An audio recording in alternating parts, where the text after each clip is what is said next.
Hey family, welcome to How Love Works, where we talk about lasting love and its principles.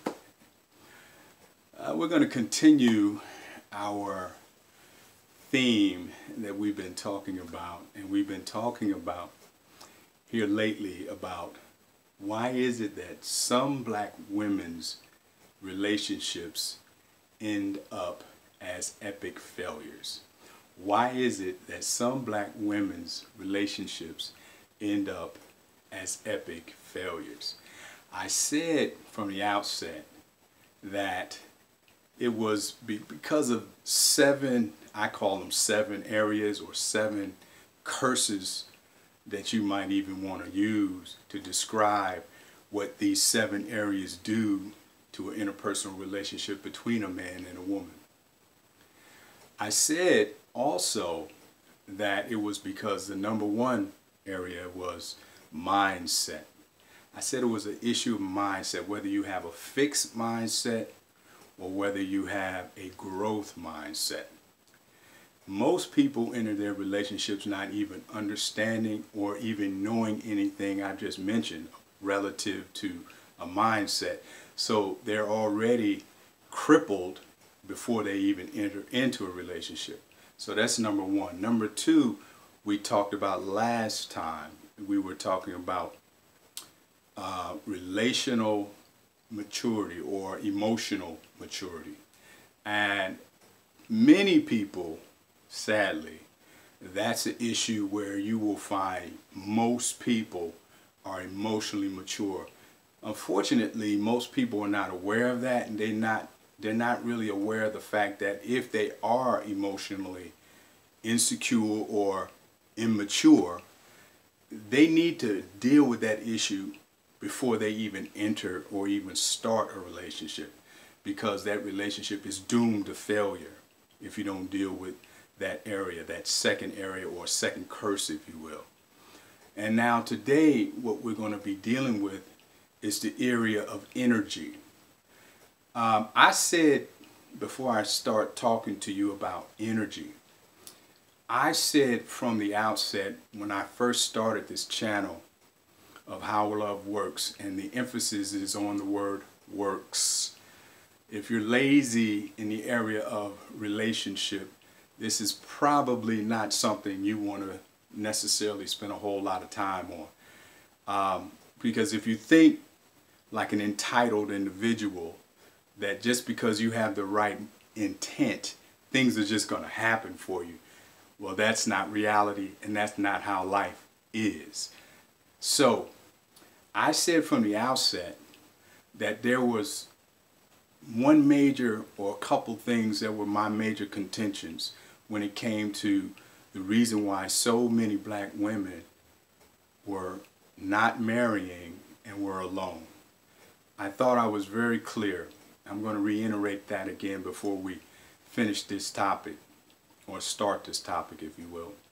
I said it was because there was something that they were lacking knowledge in, not informed, they were not aware of. I used the phrase, they don't know what they don't know. And I use a phrase that comes strictly from the Bible, for my people perish for lack of knowledge. So what I was really indicating when I first started this channel was that it's not because a black woman, or even a black man for that matter, is black, makes a lot of money, has great status, has a great job, a lot of education. None of it actually matters, really. It's important, but relative to the relationship, it doesn't really matter. Because they don't know what they don't know. And what I said is they don't know how to love, because they think love is a feeling. They're already in the ditch, if you will. If you think that love is a feeling, you're done. Okay? That's number 1. And number 2, I said that they don't know how to properly get their needs met. They don't. And they don't know how, they don't understand men. Those were the contentions or the precepts that I gave as a result of starting this channel. And I haven't changed from that. I said all that to say this, that throughout the course of this channel, that's what my contention will always be. I never would believe, or never will believe, that a black man or a black woman are not having the relationship that they deserve, which is, I think everyone deserves to have love in their life. I don't think they enter into relationships necessarily just to harm and hurt people. Even though that may be the result, I don't really think that's necessarily what they choose to do, unnecessarily. Now, again, my main point is ignorance, lack of knowledge, lack of awareness, not informed. Now, some people want to stay ignorant. I get that. That's fine. That's you. Stay ignorant. If you like living the convenient life, you like living the chemistry life, that is a life where you're indulging your feelings your entire life, go for it. Far be it from me to stand in your way. But I'm an individual that believes people deserve the best. And I think God's best is giving love and receiving love over a long, long period of time. And there is a lot of information, scientific and biblical, that support the fact that if that's what you choose and that is what you do, your life will be very rewarded, now and in the next life. Okay, now let me get to I guess you can say the lesson at hand. Today I want to talk about masculine and feminine energy. Now I know some of you have already heard about masculine and feminine energy, and for those of you who have, and you probably think this is going to be some more boring information, okay, I get it. If you want to turn the video off, this is probably a good time to do it. But I guess my perspective on this is that the big idea and the takeaway I want you to obtain from this information is that a woman who understands masculine and feminine energy before she enters into a relationship with a man, what she's going to understand, first of all, is that she's going to have a very good understanding of her personal identity, number one. And number two, she's going to be able to interpret her relationships better just by using that information in order to have the kind of relationship that she deserves. Now, first of all, let me give you a little understanding about masculinity and femininity. Masculinity is an energy, as it were. Both males and females, we have those characteristics of masculinity and femininity. I'm a man, I have masculine characteristics and feminine characteristics. My wife, she has masculine and feminine characteristics. It's like the yin and the yang. That's how the world goes round and round and round. You need both of those polarities in order to maintain the perpetual motion that is a relationship. The problem is, in the African American community, is that most of the time we're not aware of that kind of information, and even worse, even if we are somewhat aware of it, we don't know its application in relationships. We don't know how to apply it. So my hope is, I don't want to spend a whole lot of time on this. I just want to kind of hit the high points.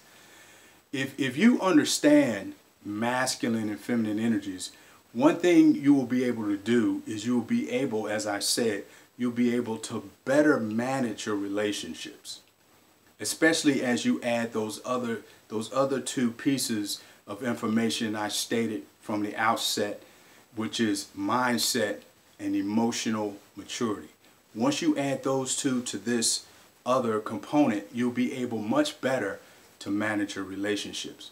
Okay, now for instance, in our community, in the African American community, and especially in the female side of our community, you will probably not be so surprised that a lot of African American women, they operate out of their masculine side, which is their dominant side.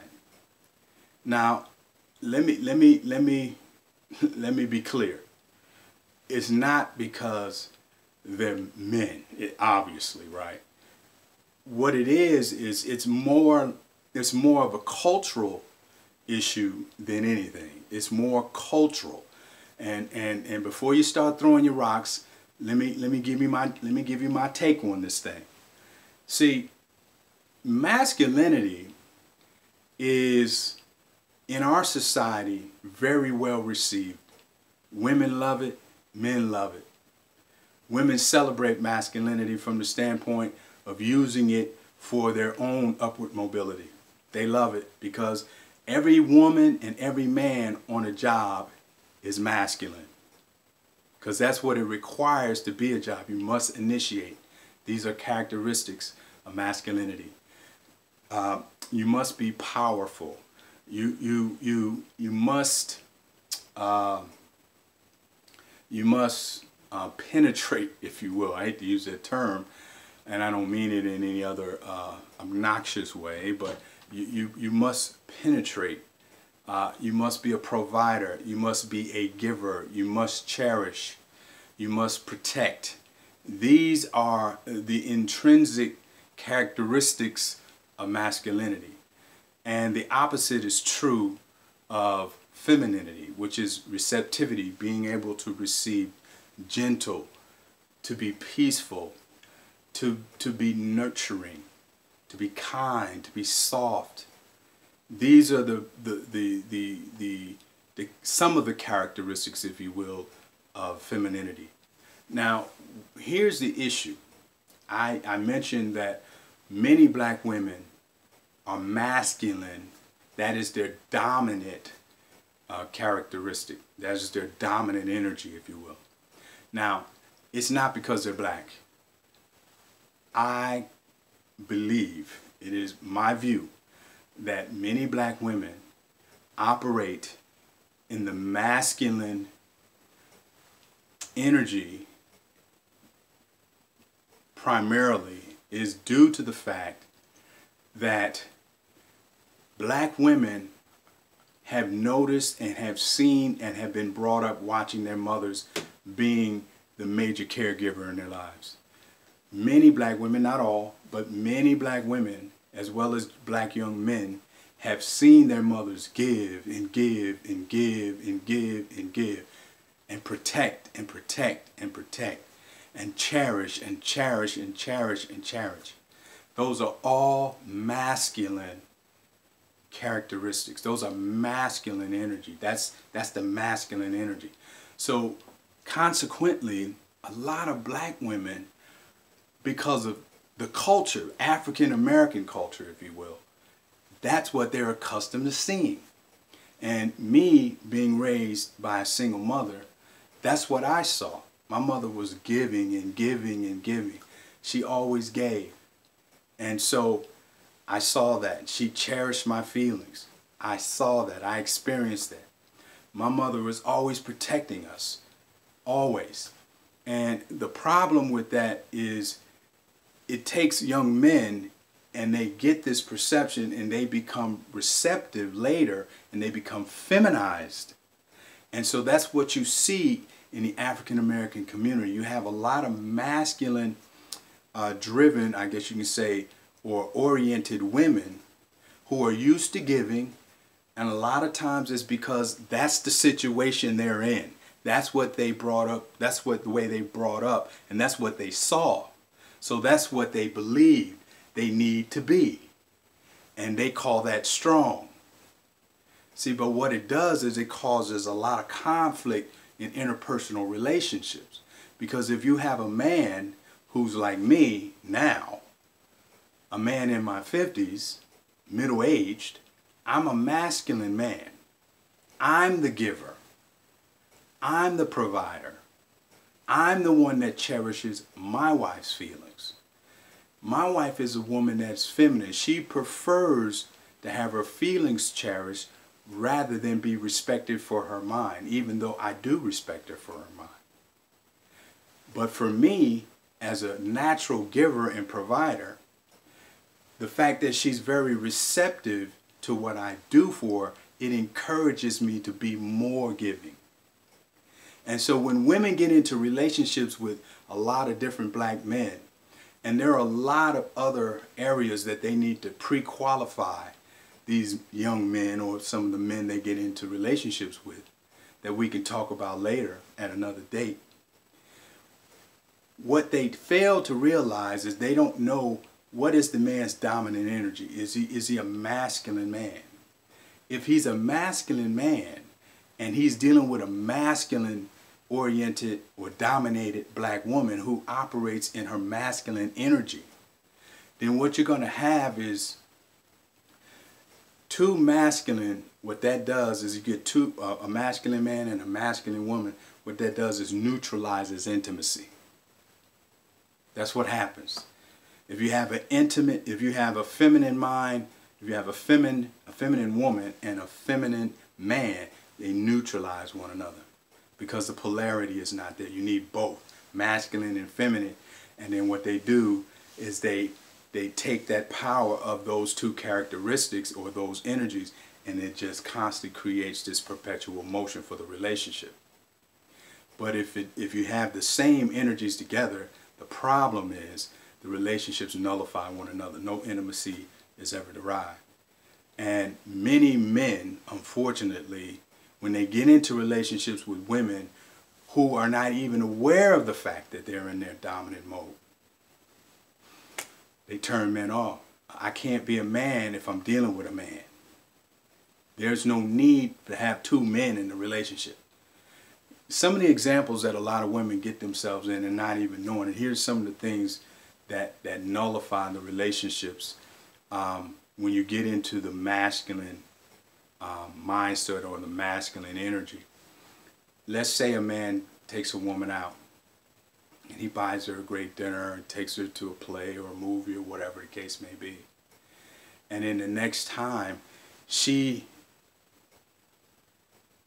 not to show him up, I don't believe that. I don't believe that's what she's doing, but she's showing her appreciation.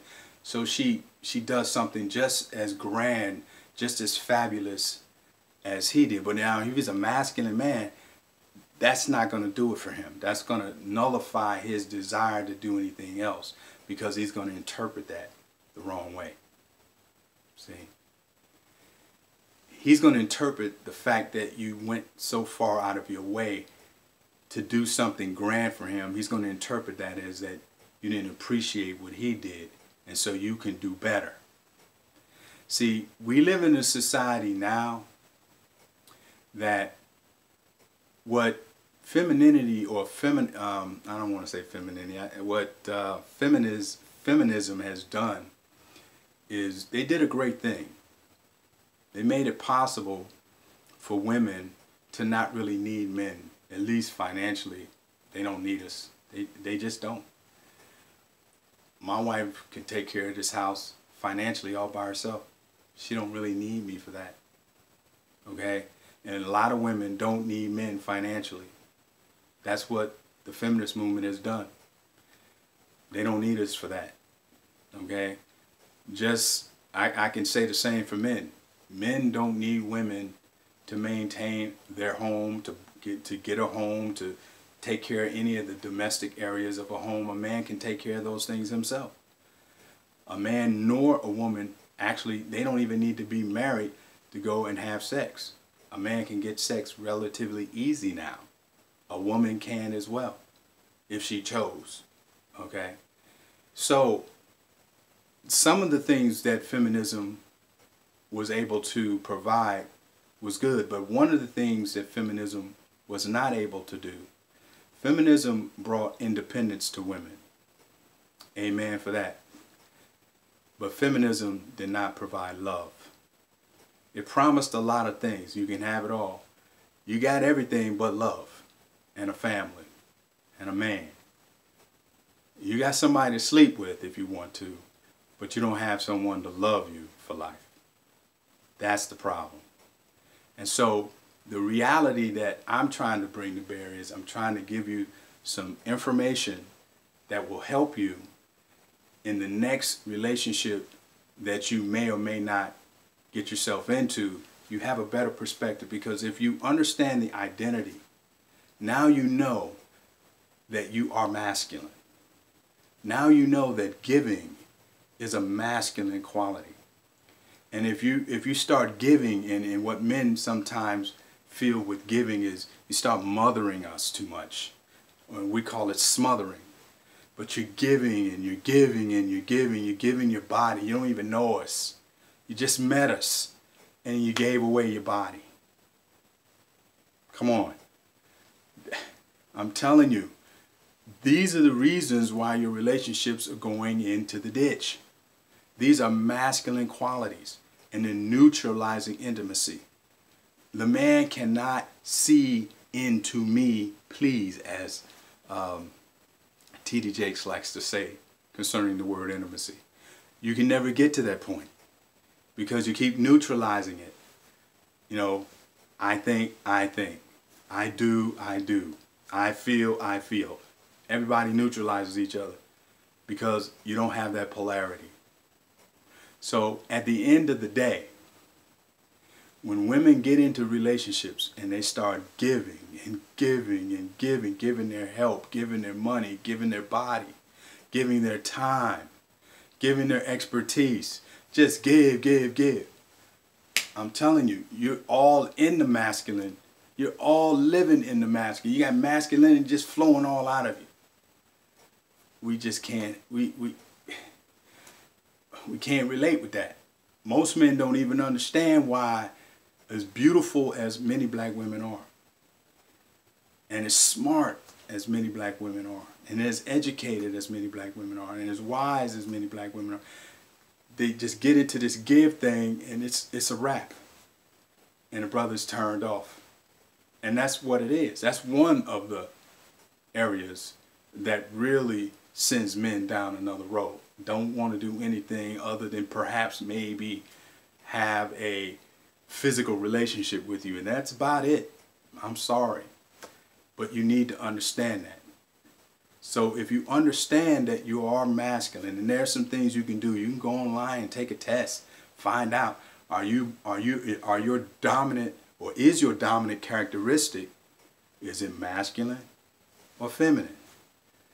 I already know if you're angry, if you're mean, or if you're mad, or if you're loud, or if you tend to want to have more control in a relationship, you tend to want to make the first move, you go up to men and you start talking, and all of those different things, and you initiate, you asking men out, you asking brothers to marry you, you think that relationships should be open and equal and all that. I'm telling you right now, if that's the way you flow, you're masculine. And if you're masculine, it's not going to work.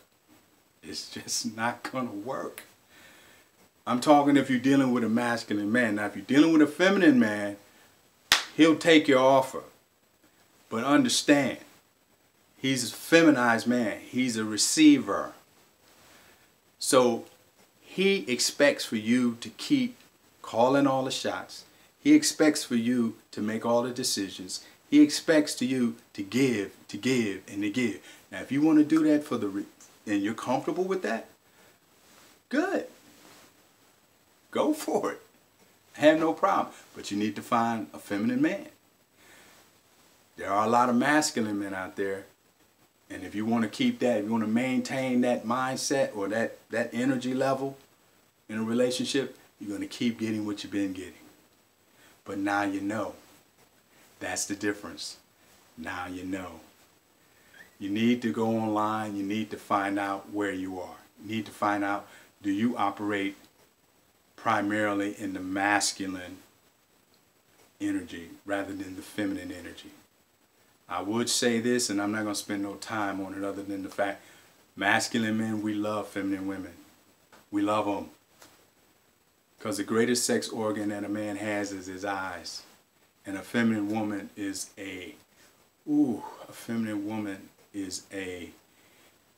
image, is a sight to behold. because they are so rare. The way they stand, their curves, their skin, their hair, their hands, their necks. Oh, man, just beautiful. Absolutely beautiful. And then when you combine that independent mind and that femininity together, that is a potent power. She becomes a woman like no other. And unfortunately, there are too many masculine women out here, black and white. And you can knock them women over with a stick. There's so many of them. You won't miss them. But a feminine woman, oh, those women get attracted. I mean, men run after them. I mean, just do. My daughter's feminine, very feminine. And I'm telling you, that's one problem she don't have is dates. She gets her share of dates. And unfortunately for her, sometimes it's very difficult for her to make choices because she gets so many. But at the end of the day, that's one of the things that women need to learn how to do. You need to bring the femininity back, ladies. You need to look back at the 40s and the 50s and look at the distinguished, vintage, classic females of bygone eras. Look at those beautiful women, how they carried themselves, how they walked, how they talked. I know we're in a different time, in a different age, but classic never changes. Femininity never changes. That's pretty much all I want to say on this subject right now, because again, it's too broad. And I've only tried to touch the high points. And I didn't want to go too far. I spent too much time as it is, 27 minutes almost. And I don't want to burden any more of your time. So with that being said, remember, I see you on the other side, and God bless you.